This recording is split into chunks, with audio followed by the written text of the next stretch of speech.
branding is not just something nice.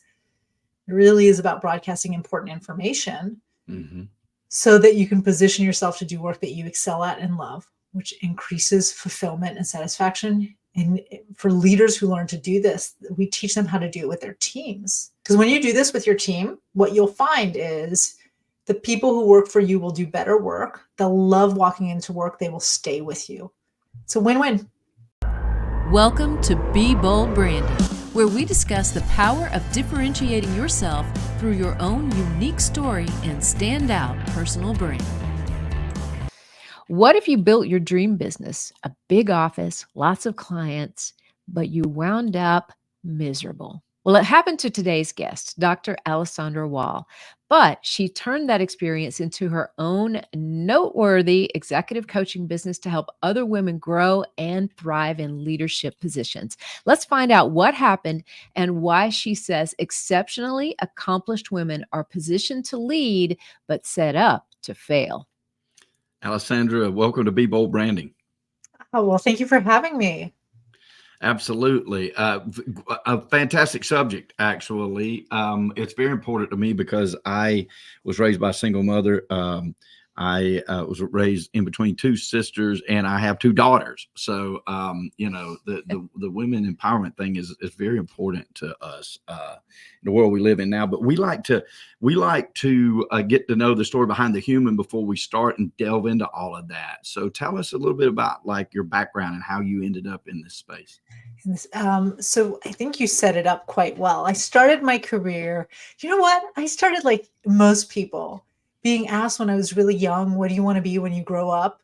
And I went, this was my trajectory: opera singer, veterinarian, daycare provider, child psychologist. Wow.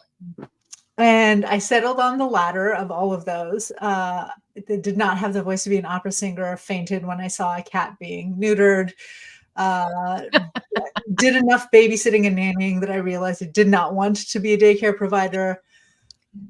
And I don't know if you've ever read any of Pat Conroy's books, The Prince of Tides, any of those, but there was a movie that was made with Nick Nolte and Barbara Streisand, right? Lowenstein. Yes.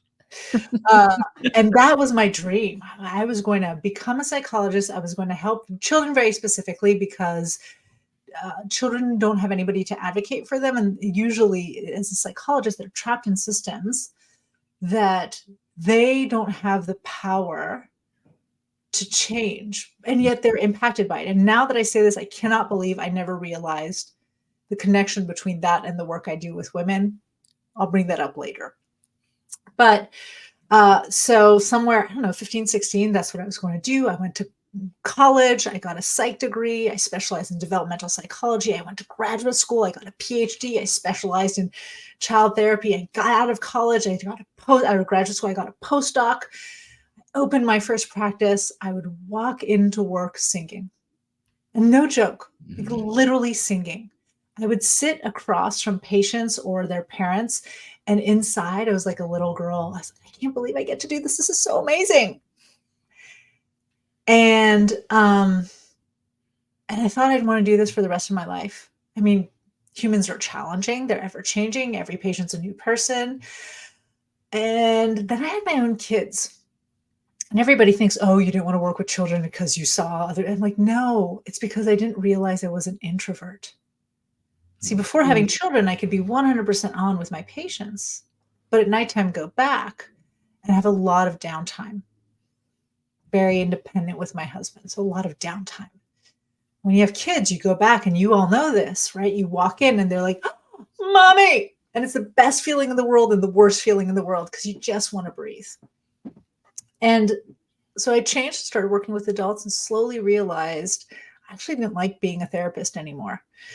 And one of the big things that troubled me is I would be in my office, and my patients who are listening know this. I told them this, my former patients, and I'd get to this point where I was like, dear Lord, do something about it. Right. And I literally wanted to run out of my office screaming. And I was like in my mid 30s. I had another, 30 years of career, 40 years of career ahead of me, which was terrifying. Absolutely terrifying to have worked for 20 years to become something and then suddenly realize that's just not what you want to be. So then I did a lot of work actually that resembles the work you do. I guess if you think about branding, it's a lot about figuring out who you are, what you stand for, what's most important, what you want to be known for, what's the mark you want to leave in the world, and how to communicate that to people. But I didn't know it at the time. So I figured the first piece is who I wanted to be, which set me up to be a coach, and didn't have any of the pieces about communicating it to the world. So I burnt myself out. I built a business that was the opposite of my therapy practice. Did a lot of work, but my name wasn't out there. My face wasn't out there. My message wasn't out there. My thought expertise wasn't out there. Could not understand why it wasn't like a therapy practice, where if you do your job well, like build it and they will come, to quote another movie. That's not the way coaching works. You can build it. You can have a PhD. People still won't come. Burnt myself out. Had to take 6 months off of doing that job and went back to the drawing board. And now I have Noteworthy, and I love the work I do. And I think very much, now that I think about it, like children, does the same thing. It's about empowering and supporting human beings who are in a system that directly affects them, that they can't escape from because it's just society, and helping them have the strongest voice, the strongest presence, so that they can build a legacy, so that they can affect change, so that they can live fully and be successful on their own terms. I love what I do. That's fantastic. And it is noteworthy that you do this. And I love the name. I love that. Tell us what type of women leaders are you best suited to serve? I am working mostly, and the women I love working with are women who are very ambitious, which is a word women don't often like using. But they're ambitious because they want to build an impact. They have a legacy they want to make. And these are women who have dedicated themselves to their careers, have worked very, very hard, have been absolutely willing to put in the extra hours, the extra time, the extra energy, have been willing to sacrifice, not because they're career women, but because they're impact-driven women, and end up at a place where they're in one of two situations. One is they've worked their butts off and they're not as high up, as far along as they need to be, given the amount of time and energy they've invested in it. And on top of that, they've sacrificed too much. So whether it's time with family, whether it's their health, I have so many women I work with who haven't been to the doctor in years. Because they'll to get their kids to the dental appointments, they'll make sure the dogs are taking care of them, like their spouse, their parents, the house, but they come last. Or their friendships, right? Their friendships are lost. So that's one group of women. The other group of women are women who are exactly where they want to be. They're not thinking of changing jobs. They're not looking for next promotion, but they do want to be able to lead very effectively. They want to be able to make a difference. They want to be able to speak and be heard without having to defend themselves 1,000 times, without having to explain and justify and re-explain. So if you have two daughters, I don't know how old they are, but that is a common experience for us. And they want to continue being massively successful, but again, without all the sacrifice in the back end. These women tend to be VP to C-suite. They tend to be in their mid-40s and up, all the way to mid-60s. And they're usually in male-dominated spaces. So finance, STEM industries. Yeah, I understand the sacrificial nature of it. I think is more inherent and organic for women, because if you just look at history, right, males were just expected to go out there and do their thing and to be the leaders and bring home the bacon and all of that kind of stuff. And then women were more nurturing souls. And as we've integrated more into the workplace over the years, which we can sit here and talk and say, oh gosh, that was many years ago. But really, in the scheme of history and things, it wasn't that long ago, right? So I'm really interested in one of the topics that you like to talk about, because making that transition as a woman and feeling the guilt that goes with it, sacrificing family, sacrificing things, and then getting to the end of it all and realizing, wow, I didn't really even do that much for myself, right? And Michael probably feels very alone sitting here right now, but pull him But into the I conversation. actually can relate. Yeah. yeah, No, I can. absolutely. Yeah. Because you've had a career that was on the road for 7 years. Mhm. What, how many miles did 750,000 miles a year he flew or something like that? It was Mhm. crazy. Yeah. Yeah. So yeah, Gone, the in my guilt. former career, gone, Mhm. 225, 250 nights a year. And that's, Yeah, when you got a young family, that's a massive sacrifice. So I do understand it a little. I do, but absolutely. obviously not from a female perspective, but, Yeah. and trying to fight against, like you said, male dominated industries. I was in the auction business, the car auction business, for years and years, and still stay in touch with it or whatnot. And I just saw it at the end of the 30 years of doing it, where more and more and more women became general managers of major facilities. But for years, it wasn't that way. Like, it were Mhm. all of male, it was all driven by male leadership. Yeah.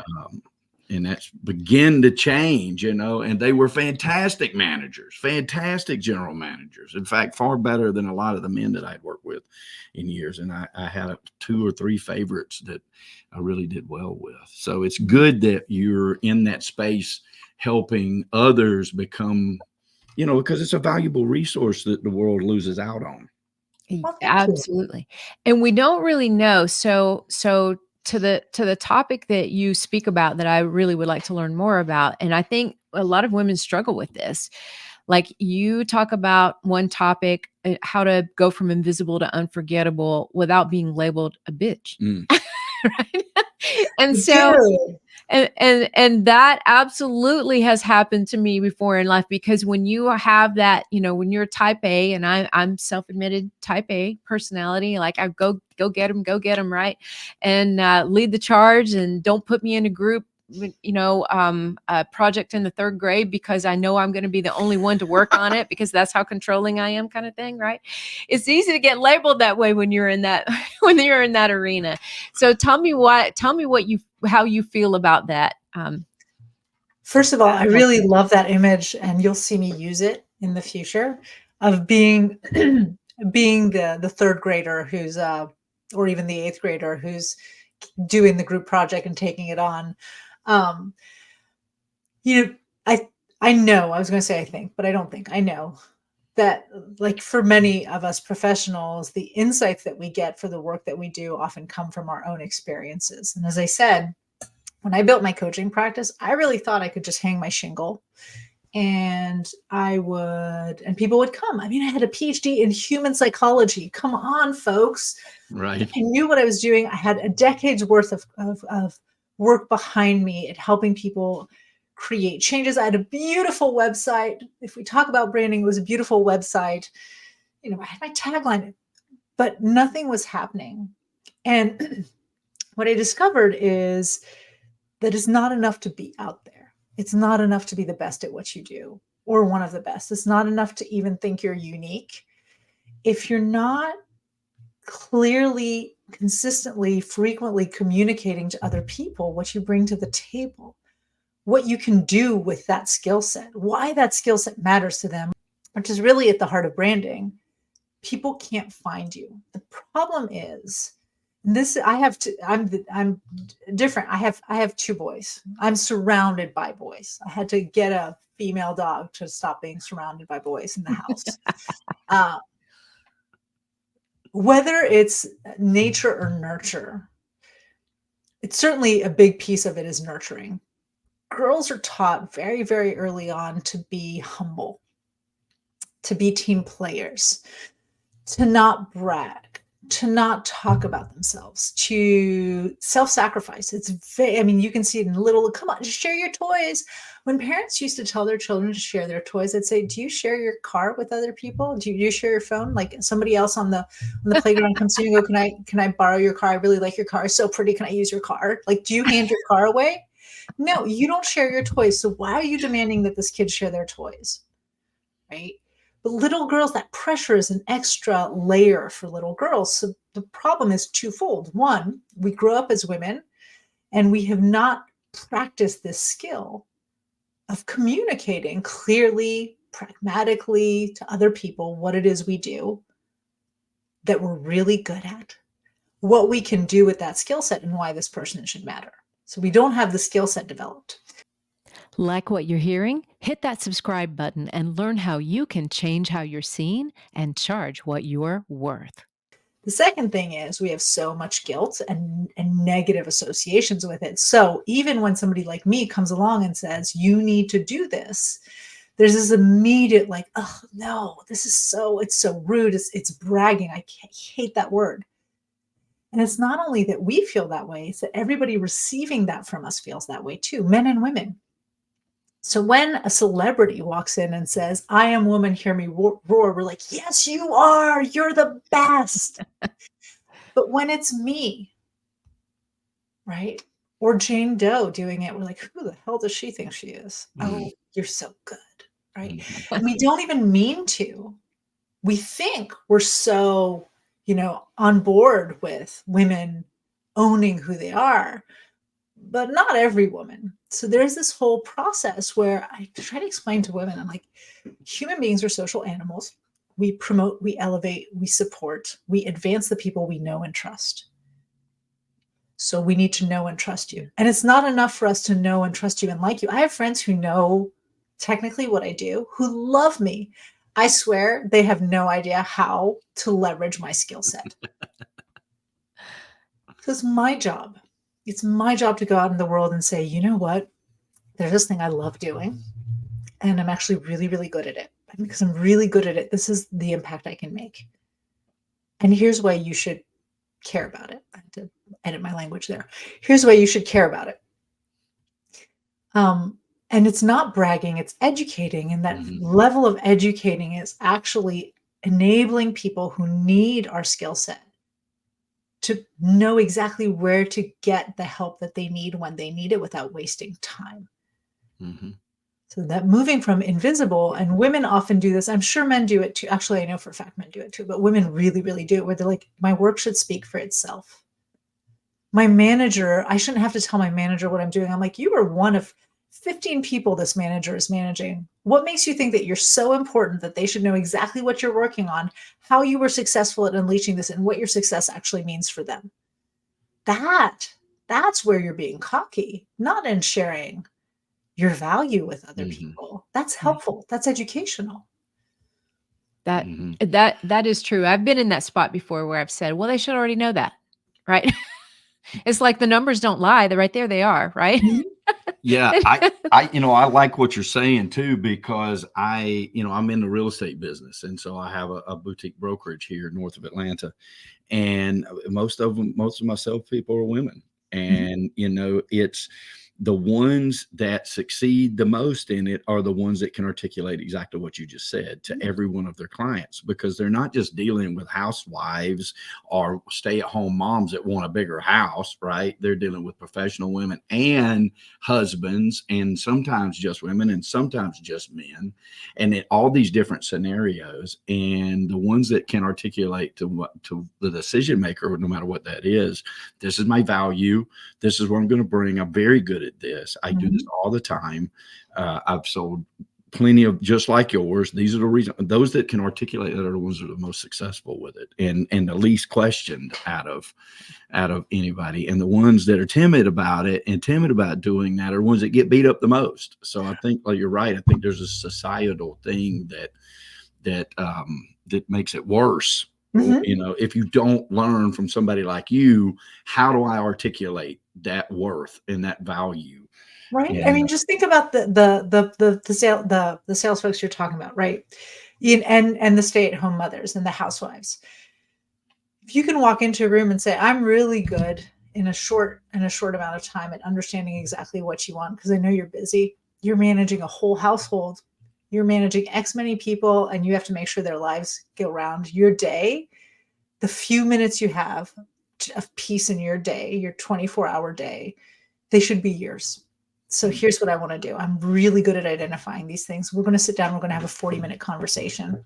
And I'm going to take an hour or so. I'm going to think about this. I'm going to come back to you, and I'm going to let you know, based on what you told me, what I think I understood and what kind of house you're going to look at. And then you get to rest, because I'm not going to waste your time making you tour houses you don't want to see, making you tour houses that aren't right for you, because I know your time is precious.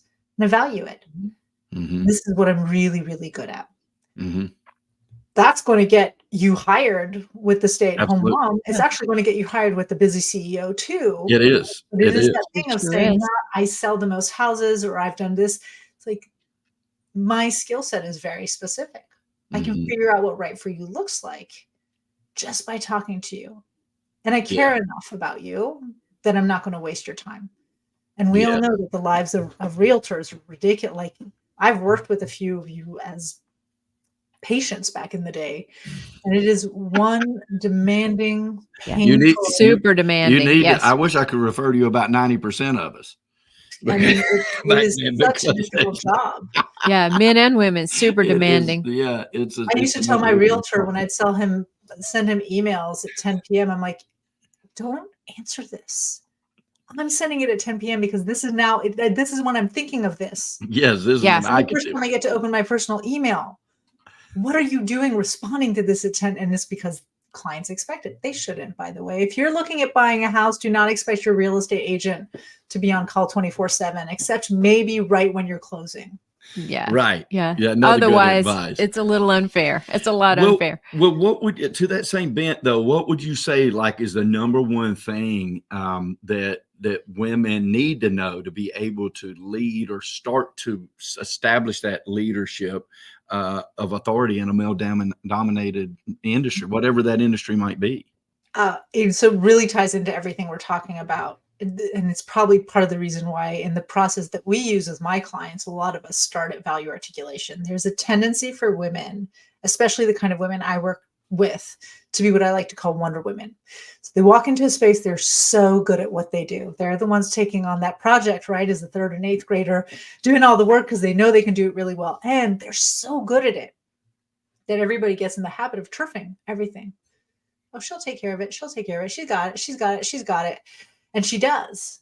Except you start positioning yourself to do work that you don't love. You build a brand around values that aren't the values you want to be known for. Your impact gets diluted because you're doing 1,000 things instead of doing a few things that you do exceptionally well. You start losing love for the work that you're doing, right? Because you walk in and you're like, ugh, I need to do this thing because so-and-so asked me to do it because I'm so good at it, but that's not what I want to do with my time. So the biggest thing is I tell women, like, we have to stop thinking of ourselves as Wonder Women who need to be everything to everybody at all time. Get really clear on what you love doing and excel at doing, and learn to start communicating that. And with that, there's this whole back end process that we work with my clients. And what we find is when we do this, they work less. They make a far greater impact with the work that they do. So suddenly they become even more valuable to their teams, to their organizations. This tends to lead to them getting, for the ones who are looking for promotions much faster. For the ones who aren't looking for promotions, it's about that legacy. Like, I'm making an impact. People take me seriously. People know what to bother me with. So they don't come to my door every time they need something. They come to my door for the right things. And for top leaders, it also builds incredible trust and allegiance. Because people are like, oh, I know you're not just a leader because somehow like you knew the right person, although that plays a role, as we said earlier. You're a leader because this is what you do really well. This is the value you bring. So we always start with the most important thing is you got to start by gaining clarity around kind of what you need in order to be successful, but also what you bring to the table, and learning to own that piece and broadcast branding, right? Branding is not just something nice. It really is about broadcasting important information so that you can position yourself to do work that you excel at and love, which increases fulfillment and satisfaction. And for leaders who learn to do this, we teach them how to do it with their teams. Because when you do this with your team, what you'll find is the people who work for you will do better work. They'll love walking into work. They will stay with you. So retention levels go way up. Like, I hate productivity, but let's just say impact effectiveness levels go way up. It's a win-win. I would agree. Oh, absolutely. I love this conversation, and I wish we could go on forever, Alessandra. but I'm going to switch it just for a moment and ask a personal question here. Okay, so Michael and I are both foodies. Number one, do you like to cook? I do like to cook. I Okay. don't like to cook for family. Like, what's for dinner is the bane of my existence is a question. But I do, when I cook for fun, I do love to cook. Let's put it this way. You don't like to be obligated to cook, but you love to be able to cook when it suits you. Yes. How about that? Girl after my own heart. Yes. All right. I Yes. love it. And Michael's over here going nodding. Yes, yes. Okay. So what is your specialty meal to cook? Oh my goodness. What is my specialty meal to cook? Either that or specialty meal you like to eat. Either one. No, I'll go with the specialty meal I like to cook. I make a lot of things. Probably, can I just say what I've been cooking lately that's been fun? Yes. Okay, so somebody gave me sourdough starter the other day. I used to bake a lot. And so over the last 10 days, I've made 5 loaves of sourdough bread trying to perfect it. That is the thing I'm in. You sound like Michael now. Yeah. He's the great perfecter. Oh, over yeah. here. Do it, taste it, improve upon it. Do it, taste it, improve upon it. That's the There's one one. more loaf in there right now, and I told everybody I'm going to buy a book now. I'll read a little bit, and I won't make another loaf of bread for a week at least. Well, I love sourdough bread, so you're talking right stuff, and I think That's there's his research favorite. now that it's actually very good for you. So so hallelujah. Yes. Chocolate up for bread. It's been beat up for a couple of decades. My favorite signature meal is ratatouille. I learned how to make ratatouille. And actually, you want to know the funny part? I learned how to make it because of the Pixar movie Ratatouille. I thought that looks interesting. And I thought that was the most adorable movie ever. And I still do, by the way. And that's why I learned to make ratatouille. And I have to say the backstory. Her ratatouille is so good. It was the precursor for me giving up meat. I've always been a red meat potatoes man. Nobody would have ever taken away my 1 steak a week. I'm not saying I've given it up completely, but probably once a quarter now. And it all started with her ratatouille because that's so. As somebody who grew up in France, it is absolutely delicious, and I love it. Oh, it's one of my favorites. One of my favorites. Well, Alessandra, it has been so wonderful to meet you and to be able to chat with you today about female leadership, rah, right? Absolutely. I love it because I've been in a spot where I have not felt in the lead of anything at all and had to kind of carve my own way and figure out, navigate the waters, if you will, in a very male-dominated industry, which was the media world, which pretty much still is pretty male-dominated. So I had a little bit of that might myself. be why it's nearly broke. I don't know. Could be. You never know. We need some female leadership. That's right. But your concepts really resonate with me, and love the name Noteworthy for your company. Love that. Thank you so much for spending time with us today. Now, would you please tell the audience how they can get in touch with you if they would like to work with you? Yes. Well, one is my website, which is noteworthyinc.co. So noteworthyinc.co is always a great place to start, all the links. And then LinkedIn, honestly. It's just Dr. Alessandra Wall is the handle for that. But I post 5 days a week on LinkedIn. So it's a great place to get a sense of what's top of mind for me, what kind of conversations I'm having. And if I'm posting 5 days a week, it means that I'm checking in 5 days a week. Perfect. Thank you so much again. Thank you. Thank you. Ready to change how you're seen and charge what you're worth?